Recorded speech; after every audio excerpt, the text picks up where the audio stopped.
Assalamualaikum warahmatullahi wabarakatuh. Kami dari kelompok 2 akan mengeluarkan materi video tentang manajemen di video selanjutnya. Pertama-tama perkenalkan dulu anggota kami. Yang pertama saya sendiri, Zulfa Fitri Agnia, lalu ada Nataya, lalu ada Nadirah, dan di belakang saya ada Faiz, ada Rizky Chandra, Wira, dan juga Fadil.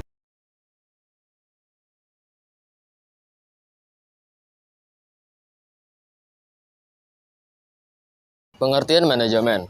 Ada beberapa pengertian manajemen dari para ahli yang bisa kamu pelajari.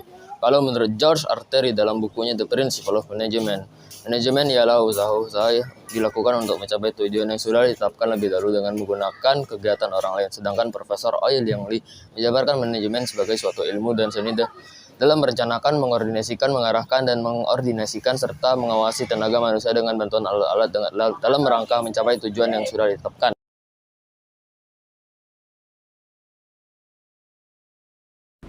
Fungsi manajemen, George Arteri menjelaskan bahwa fungsi manajemen terdiri dari 4, yaitu planning, organizing, executing, and controlling. Yuk kita bahas lebih lanjut.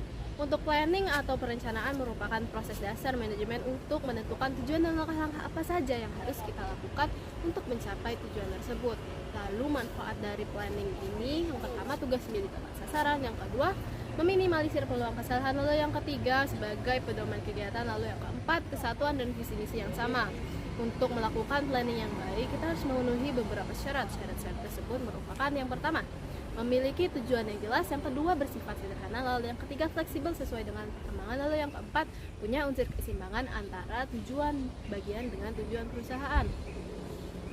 Lalu yang kedua ada organizing, pengorganisasian. Pengorganisasian sendiri merupakan proses pengelompokan alat-alat, tugas, tanggung jawab, dan wewenang sehingga terciptanya kesatuan dalam rangka mencapai tujuan.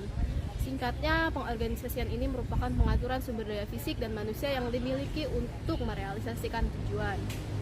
Unsur-unsur fungsi organizing ini yang pertama, kegiatan yang diorganisir dilakukan semata-mata untuk mencapai tujuan. Lalu yang kedua, adanya implementasi dari rencana kegiatan yang telah ditetapkan. Lalu yang ketiga, pengarahan sekelompok individu untuk saling bekerja sama. Lalu manfaat dari fungsi organizing ini yang pertama, tugas dijalankan dengan spesialisasi masing-masing. Lalu yang kedua, adanya transparansi pembagian tugas yang jelas. Ketiga, pembagian tugas dapat disesuaikan dengan kondisi perusahaan. Yang keempat, setiap tenaga kerja paham akan tugasnya masing-masing. Lalu yang kelima, adanya manajer profesional sebagai pihak utama koordinasi seluruh kegiatan. 3. Actuating. Actuating berguna untuk menggerakkan orang-orang agar bekerja dengan tujuan yang telah ditetapkan. Actuating merupakan manajemen yang paling penting karena berhubungan dengan sumber daya manusia.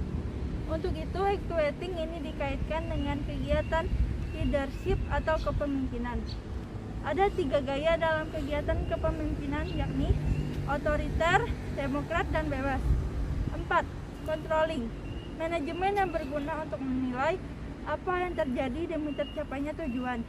Henry Fayol sebagai tindakan meneliti apakah telah tercapai atau berjalan dengan tujuan yang telah ditetapkan. Ini akan efektif apabila memperhatikan hal-hal seperti penetapan waktu, perintah, dan tindak lanjut. Saya akan menjelaskan mengenai tingkatan manajemen yang dibagi menjadi 3, yaitu top manajemen. Top manajemen merupakan tingkatan tertinggi di tingkatan manajemen yang biasa kita sebut dengan CEO, Vice President, Presiden, manajer senior, ataupun eksekutif kunci. Tugas dari top manajemen ini adalah mengatur secara keseluruhan suatu perusahaan. Mereka juga bertugas untuk menyusun strategi dan juga membuat tujuan yang kelak akan diterjemahkan secara lebih spesifik oleh manajer yang berada di bawahnya. Yang kedua adalah middle management. Middle management ialah manajemen yang tugasnya mengawasi beberapa unit kerja dan juga menerapkan rencana sesuai dengan tujuan dan juga tingkatan yang lebih tinggi. Manajemen sendiri harus melaporkan kepada top manajemen hasil kerja mereka. Contoh dari middle management adalah kepala klinik di suatu rumah sakit, dekan di universitas, dan juga manajer pabrik. Middle management juga berperan sebagai jembatan antara top management dan juga lower management. Yang ketiga adalah lower management. Tingkatan ini merupakan tingkatan paling bawah dalam suatu organisasi. Tugasnya adalah memimpin dan juga mengawasi tenaga-tenaga operasional seperti supervisor dan juga mandor. Lower management bertanggung jawab atas satu unit kerja dan diharapkan bisa menyelesaikan tugas dengan tujuan jangka pendek sesuai dengan rencana perusahaan. Baik, untuk prinsip manajemen menjadi pedoman kerja dalam melaksanakan manajemen. Prinsip manajemen yang diterapkan dengan tepat dapat memudahkan perusahaan dalam mencapai tujuannya. Prinsip manajemen sebagai berikut. 1. Pembagian kerja. Pembagian kerja harus sesuai dengan kemampuan dan keahlian tenaga kerja agar efektivitas dan efisiensi. 2. Wewenang dan tanggung jawab. Setiap pekerjaan harus memberikan tanggung jawab sesuai dengan wewenangnya. 3. Disiplin.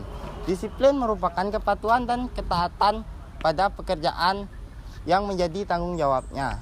4. Kesatuan perintah. Karyawan perlu mengetahui pihak yang harus bertanggung jawab yang menjadi tanggung jawab sesuai wewenangnya. 5. Kesatuan arah. Dalam kegiatan organisasi, sebaiknya diarahkan oleh satu orang saja dengan menggunakan satu perencanaan. 6.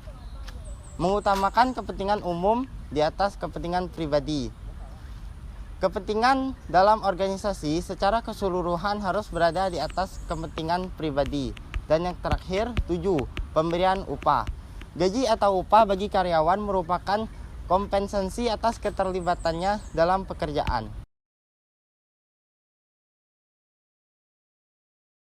Agar fungsi-fungsi manajemen bisa terlaksana dengan baik, dibutuhkan sumber-sumber atau sarana manajemen yang terdiri dari 1. Manusia, 2. Uang atau biaya, 3. Bahan-bahan, 4. Tata kerja, 5. Pasar, 6. Mesin-mesin dan peralatan.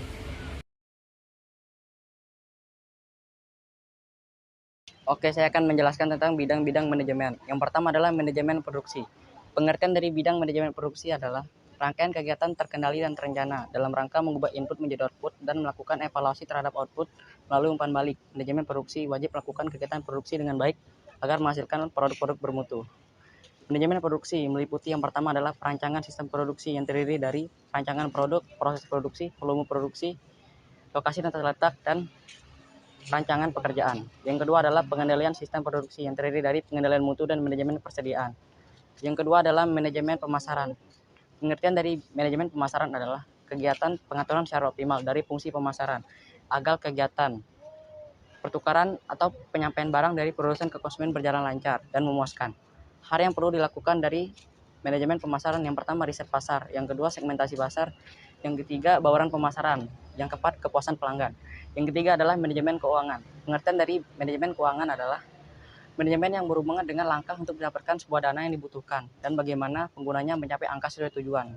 Manajemen keuangan mencakup yang pertama adalah manajemen sumber dana, yang kedua manajemen penggunaan dana, yang ketiga adalah manajemen pengawasan penggunaan dana. Lalu yang keempat, manajemen personalia. Manajemen personalia merupakan fungsi manajemen yang bertanggung jawab terhadap sumber daya manusia yang terlibat dalam kegiatan perusahaan agar tercapai tujuan yang telah ditetapkan. Yang kelima, manajemen administrasi. Manajemen administrasi memberi perhatian pada pemberian layanan di bidang administrasi, penggunaan alat yang efektif, dan kemudahan pada bidang lain. Penerapan fungsi-fungsi manajemen adalah proses penerapan dari fungsi-fungsi manajemen, yaitu perencana, perorganisasian, pelaksanaan, dan pengawasan dalam organisasi untuk mencapai tujuan dengan efektif dan efisien. Penerapan fungsi manajemen agar dapat bekerja dengan optimal dalam sebuah organisasi yaitu dengan mengikuti fungsi manajemen yang ada, mulai dari membuat perencanaan yang baik, kemudian mengorganisasi, melakukan tindakan dan pengendalian. Jika dirasa terdapat penyimpangan, maka sebaiknya dikembalikan sesuai dengan yang telah direncanakan.